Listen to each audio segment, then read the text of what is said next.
Hello everyone. English के paper में जो लैंग्वेज स्टडी है वो आती है आपको 10 मार्क्स के लिए। तो अभी 2026 के पेपर में ऐसे कौन से क्वेश्चन है जो लैंग्वेज स्टडी में पूछने के बहुत ज्यादा चांसेस है। मैं चाहती हूँ कि मैं जो क्वेश्चन दे रही हूँ आप डेफिनेटली उसको करके जाइए। आपको बहुत ज्यादा चांसेस होंगे कि 10 आउट ऑफ 10 मार्क्स मिलने के। तो चलो देखते हैं ऐसे कौन से क्वेश्चन है जो आपके लैंग्वेज स्टडी में पूछने के बहुत ज्यादा चांसेस है। तो पहला क्वेश्चन है आपका, पंचुएट द फॉलोइंग सेंटेंस। आपको पंचुएट करना है। क्या पंचुएट करना है? Doctor APJ Abdul Kalam was the past president of India. आप सभी को पता होगा डॉक्टर APJ अब्दुल कलाम, ये इनका पूरा नाम है। तो आपको क्या करना है, यहाँ पे क्या दिख रहा है? यहाँ पे दिख रहा है कि मुझे स्मॉल लेटर दिख रहा है पहला, जो कि आपका कभी भी कोई भी वर्ड स्टार्ट करते हो लिखते टाइम तो वो वर्ड आपका क्या में चाहिए? कैपिटल में चाहिए। और ये तो बात अलग हो गई, लेकिन डॉक्टर का डी हमेशा आपका क्या चाहिए? कैपिटल चाहिए। तो यहाँ पे लिख दो डी आपका कैपिटल में, DR के बाद लगा दो फुल स्टॉप। बाद में ए भी आपका यहाँ पे शॉर्ट फॉर्म में है और वो स्मॉल में है, तो लिख दो उसको कैपिटल में, फुल स्टॉप दे दो। बाद में पी भी आपका स्मॉल में है, उसको भी कैपिटल कर दो, फुल स्टॉप दे दो। जे भी अगर अगेन आपका स्मॉल में है, आपको करना पड़ेगा उसको कैपिटल में, फुल स्टॉप देना पड़ेगा। अब्दुल कलाम, यहाँ पे अब्दुल का ए भी अगेन आपका क्या दिया है? स्मॉल में, आपको लिखना पड़ेगा कैपिटल में। कलाम का भी के स्मॉल में, आपको लिखना पड़ेगा उसको कैपिटल में। एंड दिया वाला सेंटेंस फिर आप लोग पूरा एज इट इज लिखो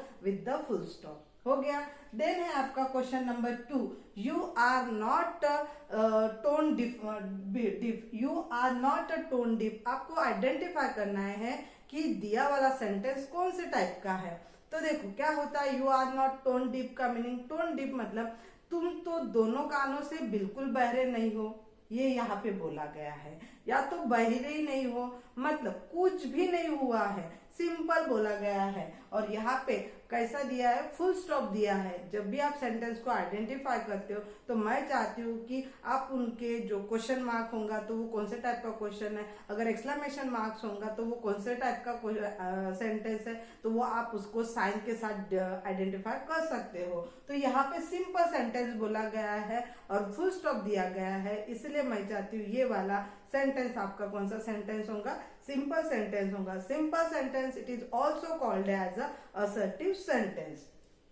देन है question number 3, spot the error in the following sentence and write it. आपको एरर को स्पॉट करना है, उसके बाद वो सेंटेंस में सही क्या है, करेक्ट वर्ड क्या है वो लिखना है, और आपको जो पूरा सेंटेंस है एज इट इज लिखना है। तो देखो क्या है, माय फ्रेंड एंड की जगह एंड लिखो। आई, मेरा फ्रेंड और मैं, हम दोनों कहाँ जाने वाले थे? मूवी को। माय फ्रेंड एंड आई के बाद एम नहीं आएगा, एंड के बाद आएगा आपका R. My friend and I are going to move for a movie. हम कहाँ पे गए थे? मूवी के लिए गए थे। ये होता है, आपने बहुत बार देखा होगा आई के साथ एम लगता है, ये भी करेक्ट है, लेकिन यहाँ पे 2 पर्सन की बात हो रही है, इसलिए यहाँ पे क्या लगेगा? आपका आर लगेगा। ये है आपका स्पॉट एरर। देन है question number 4, choose and insert the proper homophone.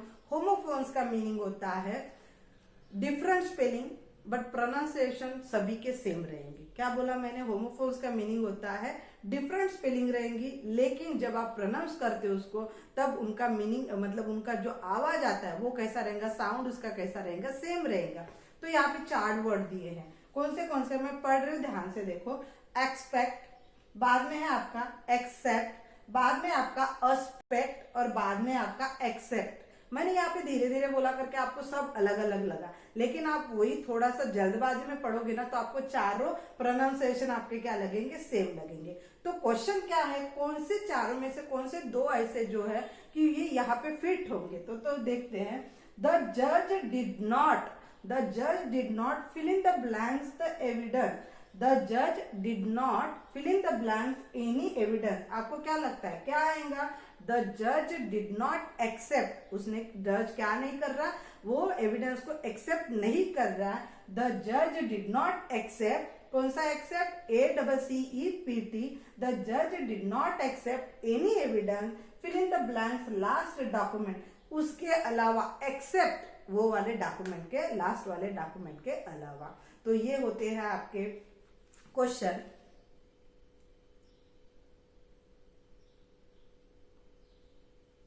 Then है आपका question number 5, rewrite the two present participle in which the last letter of the main word is double। Present participle लिखना है। आप ना बहुत ज्यादा learn करने की जरूरत नहीं है। आप जो प्रेजेंट में क्या क्रिया चल रही है और उसमें डबल वर्ड आने चाहिए, डबल स्पेल होने को होना, ऐसे वर्ड 2-3 लर्न कर लो। जैसे ट्रैवलिंग होता है, सिटिंग होता है, बाद में स्पिनिंग होता है। यहाँ पे बहुत सारे दिए मैंने, ब्लॉगिंग दिया है, रबिंग दिया है, प्लानिंग दिया है, हिटिंग दिया है। आप कोई भी दो आराम से लिख सकते हो। देन है क्वेश्चन नंबर 8-2 का डू एज डायरेक्टेड। आपको क्वेश्चन 3 दिए रहेंगे, आपको 2 सॉल्व करना है। तो देखो यहाँ पे क्या बोला है, prepare a word chain. Word chain को क्रिएट करना है, वर्ब की चेन को क्रिएट करना है। तो देखो इनएक्ट, मैंने जो वर्ड लिया वो क्या है, इनएक्ट। इनएक्ट का मतलब क्या होता है, कानून को लागू करना, या कानून जो भी हमको रूल्स बताते हैं उसको फॉलो करना। इनएक्ट, लास्ट लेटर क्या है आपका, टी। टी मतलब टी से कौन सा वर्ड स्टार्ट हो रहा है, जो कि आपका वर्ब भी होना चाहिए। तो टीच करना ये भी आपकी एक क्रिया है। बाद में एच आया, एच क्या है आपका, यहाँ से एच से दूसरा वर्ड लिखा है मैंने, हिल। हिल मतलब आपकी जख्म होती है। एल, एल के बाद क्या है आपका, लिक। लिक के आया है, और कीप मतलब आप क्या कर सकते हो, उसको रखना। तो ये सारा होता है आपका वर्ब चेन का। देन है question number 2, rewrite in indirect speech. आपको इनडायरेक्ट स्पीच आई तो आपको डर लग रहा होगा। नहीं नहीं, डरने की बिल्कुल बात नहीं है। आपने पूरे ग्रामर सेक्शन में अगर पढ़ाई की होंगी तो इनडायरेक्ट स्पीच या डायरेक्ट स्पीच की ही स्पीच का डर लगता है। तो देखो क्वेश्चन क्या है, did you enjoy the music today, he said to me. उन्होंने क्या बोला है, did you enjoy the music today, he said to me. उन्होंने बोला, क्या बोला, जब ही है, आपको पहले सब्जेक्ट लिखना पड़ेगा, तो ही का ही लिख दो। जब इनडायरेक्ट का, डायरेक्ट स्पीच का इनडायरेक्ट करते हो तब आपका सेड टू का क्या होता है, आस्क्ड होता है। ही एज इट इज लिखा, सेड टू के जगह आपका क्या आएगा, आस्क्ड। ही आस्क्ड, किसको पूछा, मुझे। ही आस्क्ड मी, लिख लो पूरा का पूरा सेंटेंस। बाद में जो क्वेश्चन, जहां से आपका क्वेश्चन स्टार्ट हो रहा, डू, डज, डिड से, तब आपको लगाना पड़ता है वेदर। तो क्या बोलोगे, he asked me whether. Whether के बाद यू, किसको बोला है, मुझे बोला है ना उन्होंने। तो देखो he said to me, he asked me, बाद में वेदर, यू की जगह क्या आएगा, I. I enjoy, third form, I enjoyed the music today का क्या होगा आपका, दैट डे। तो पूरा सेंटेंस क्या बनेगा, ही asked me whether I enjoyed the music that day, full stop. ये हो गया आपका इनडायरेक्ट स्पीच। बाद में आपका question number 3, insert the appropriated model auxiliary verb. Model auxiliary verb का आपको बताना है। पहला क्वेश्चन, दिया वाला क्वेश्चन क्या है, you fill in the blanks to improve your handwriting. आपको क्वेश्चन से पता चला होगा, और ब्रैकेट में दिया है नेसेसिटी। नेसेसिटी मतलब आपकी जरूरत क्या है। तो यहाँ पे क्या बोला गया है, हम बोलेंगे तुमको कि आपको आपकी हैंड राइटिंग सुधारने के लिए, आपको हैंड राइटिंग सुधारने की बहुत ज्यादा जरूरत है। जरूरत, नेसेसिटी, ये वर्ड दर्शाता है आपका जरूरत। तो जरूरत के लिए वर्ड है वो है आपका नीड। तो क्या बोलोगे, you need to improve your handwriting. ठीक है। देन है question number 2, B, there fill in the blank. बाद में है B, about 50 chocolates in that box. यहाँ पे ब्रैकेट में दिया है पॉसिबिलिटी।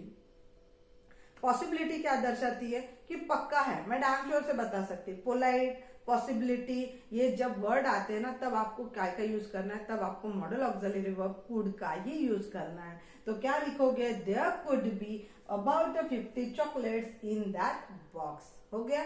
देन क्वेश्चन नंबर 2 का बी है, डू एज डायरेक्टेड। 2 रहेंगे, आपको कोई भी एक सॉल्व करना है। तो देखो क्या है आपका, make a 2 sentence, make a 2 separate sentence of your on. पहला है आपको फिश का ये वर्ड दिया है, फिश ये वर्ड का यूज करके आपको नाउन के बारे में लिखना है, और फिश का यूज, फिश ये वर्ड का यूज करके आपको नाउन के फॉर्म में भी लिखना है। तो चलो देखते हैं। पहला, fish, there are about 30 species of the fish in the world. हमारी दुनिया में 30,000 स्पीसीज मतलब 30,000 से भी ज्यादा स्पीसीज, किनकी स्पीसीज, फिश की स्पीसीज हमारे वर्ल्ड में पाई गई है। तो ये मैंने किसकी स्पीसीज बोला, फिश की, तो फिश यहाँ पे नाउन का काम कर रही है। बाद में द सेकंड सेंटेंस, अभी हमको किस चीज के बारे में, फिश का हमको वर्ब के फॉर्म में यूज करना है। The ship was not permitted to fish in Canadian waters, यहाँ पे हम वर्ब के फॉर्म में फिश का यूज किया है। चलो देखते हैं question number 2, rewrite the following in the positive degree superlative degree of comparison. मतलब यहाँ पे डिग्री का क्वेश्चन पूछा गया है। जब आपको बोला है कि पॉजिटिव डिग्री में करो, सुपरलेटिव डिग्री में करो, मतलब दिया वाला क्वेश्चन ये आपका कौन से इसमें रहेगा, कंपैरेटिव डिग्री में। तो देखते हैं कैसे होता है। जब कंपैरेटिव का क्वेश्चन है तो कैसे सॉल्व करते हैं। पॉजिटिव डिग्री में करना है तो पॉजिटिव डिग्री में करते टाइम आपने क्वेश्चन पढ़ लिया, क्या है question, he was greater than any other mathematician of the country। Okay, यहाँ पे है than any other। आप अगर पॉजिटिव डिग्री करते हो तो एनी अदर का ध्यान एनी अदर का होता है नो अदर। स्टार्टिंग कहाँ से करेंगे हम लोग, नो अदर, उसके बाद का पूरा as it is, no other mathematician of the country, हो गया यहाँ तक। बाद में उसके आपका हेल्पिंग वर्ब क्या है यहाँ पे, वॉज, तो लिख दो no other mathematician of the country was.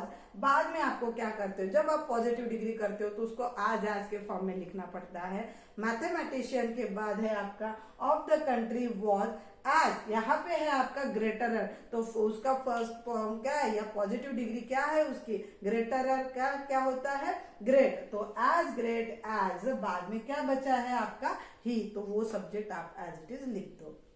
Then है सुपरलेटिव डिग्री। सुपरलेटिव डिग्री में क्या लगता है, EST, तो एज इट इज लिखो, ही के बाद आएगा वॉज, ग्रेटर का क्या होगा, ग्रेटेस्ट, ही वॉज ग्रेटेस्ट, बाद में ध्यान एनी अदर को हटा दो और पूरा का पूरा लिख दो मैथमेटिशियन ऑफ द कंट्री। ये होता है आपका सुपरलेटिव डिग्री। आशा करती हूँ आप सभी को ये बहुत क्वेश्चन अच्छे से करके जाओ, समझ में आए होंगे। समझ के करो, कोई भी चीज को ज्यादा डीपली या बहुत टेंशन लेके करने की जरूरत नहीं है। हंसते हंसते ये सभी क्वेश्चन को देखो और करके जाओ। Thank you.